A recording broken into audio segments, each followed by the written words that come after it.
Baiklah, Assalamualaikum warahmatullahi wabarakatuh. Jumpa lagi di pertemuan daring kita.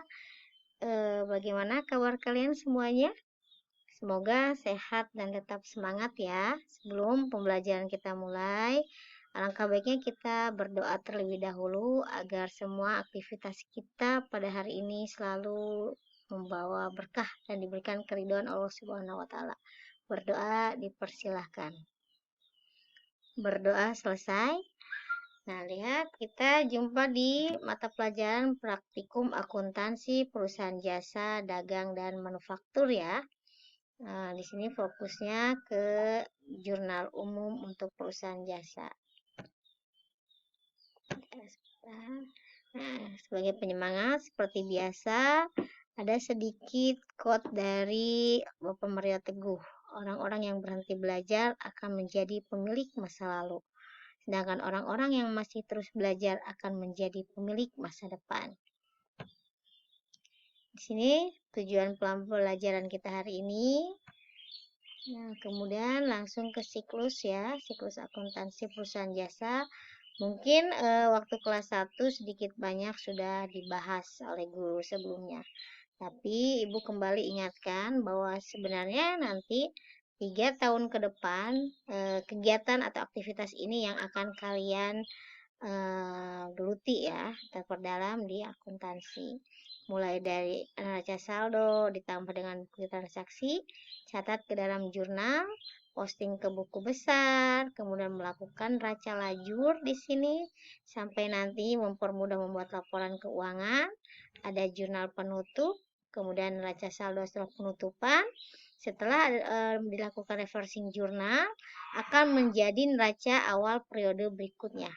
Dan ini namanya siklus pasti kembali ke seperti ini. Ya, nah ini bahasan kita di sini ya, di jurnal. Kita lihat all about jurnal.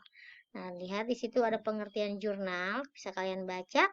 Pada intinya, jurnal itu yang pasti di sini sistematis dan kronologis ya pencatatannya. Kemudian selalu menyebutkan akun yang akan didebit dan kredit. Ada nominal yang menyertai, kemudian keterangan singkat. Kalau jurnal itu nanti tempat pencatatannya, sedangkan menjurnal adalah kegiatannya. Selanjutnya di sini ada mekanisme debit kredit. Bisa dilihat ya, kalau kita ilustrasikan di dalam gambar seperti ini. Nah, Ibu harapkan ini untuk mekanisme debit dan kredit bisa kalian ingat ya, atau kalian rekam di memori dan harus dipahami, tidak hanya diingat tapi harus dipahami. Di sini ada 6 kelompok aktiva, 6 kelompok akun di dalam perusahaan jasa. Ada kelompok aktiva, kewajiban, modal, pembelian, penjualan, dan beban. Ibu tidak akan menjelaskan secara rinci ya tentang kelompok-kelompok akun tersebut karena ini sudah dibahas pada kelas 10. Nah, ini juga sama sebenarnya. Nah, ini kalian sudah pernah dibahas juga kan di sini. Nah, ya mungkin di sini ada yang mempertanyakan, Bu, kenapa penyusutan aktiva tetap dia kelompok harta tapi saldo normalnya di kredit? Nah, kalian perlu ingat bahwa yang namanya penyusutan aktiva tetap itu adalah pengurangan nilai ekonomis dari suatu aktiva. Misalnya mesin, kendaraan, gedung, itu setiap tahun itu kan selalu ada penurunan nilai ekonomis. Makanya dia mengurangi aktiva itu sendiri. Masuk kelompok aktiva tetapi mengurangi aktiva itu sendiri. Ya, nanti ya perhatikan di sini. Kemudian ini ada fungsi jurnal ya, fungsi jurnal. Nah, Ibu tidak jabarkan di sini. Ini tugas kalian sendiri untuk mencari tahu dan mencatatnya ke dalam buku catatan. Nanti akan Ibu koreksi ketika Ibu minta dikumpulkan secara bertahap ya. Kemudian langkah membuat jurnal. Nah, di sini ya seperti biasa ada tanggal, nomor bukti, kemudian akun yang terjadi, perubahan akun yang terjadi dan kolom debit dan kredit. Nah, ini yang harus kalian pahami, kalian ingat bahwa di dalam jurnal satu transaksi itu pasti dan kudu mesti harus wajib melibatkan dua akun yang terlibat gitu. Tidak mungkin satu transaksi itu hanya satu akun yang tercatat, tapi pasti ada dua akun yang terlibat. Apakah itu debit atau kredit ya, itu yang harus kalian ingat ya. Satu transaksi pasti minimal melibatkan dua akun atau dua perkiraan. Ini ada contoh soal. Nah, kita lihat. Kalau kita lihat analisis, di sini ada tanggalnya, kemudian di sini ada keterangannya, ya, kemudian di sini ada bukti transaksinya dari tanggal 5 sampai tanggal 25. Ini ada analisisnya. Nah, dari transaksi kita analisis. Contoh tadi, Bapak Dana tadi menyetorkan uang modal berupa uang kas. Jangan lihat modalnya, tapi apa yang disetorkannya. Oh, dalam bentuk kas. Kas ini di apa? Harta, berarti di debit. Kemudian, untuk apa sih? Untuk modal. Katanya, sorry ini Bapak Dana ya. 500 juta, berarti kredit. Nah, ini pastikan satu transaksi itu melibatkan dua akun. Nah, seperti ini tadi Bapak Dana menyetorkan modalnya berupa uang kas untuk apa? Untuk modal. Di sini 500 juta ya kan? Balance, selalu balance. Jurnal itu tidak ada yang tidak balance. Ya. Kemudian contoh selanjutnya ya dilihat di sini, dianalisis dulu oleh kalian. Nah, total di sini yang namanya jurnal itu pasti kudu mesti wajib balance atau seimbang. Kalau di dalam jurnal itu tidak seimbang, berarti ada salah ya atau kekeliruan pada saat pencatatan. Nah, ya ini bentuk jurnal ya, kolom jurnal umum. Yang namanya jurnal pasti seperti ini, Ibu. Jelaskan yang wajib dan tidak boleh salah ketika menjurnal adalah di sini.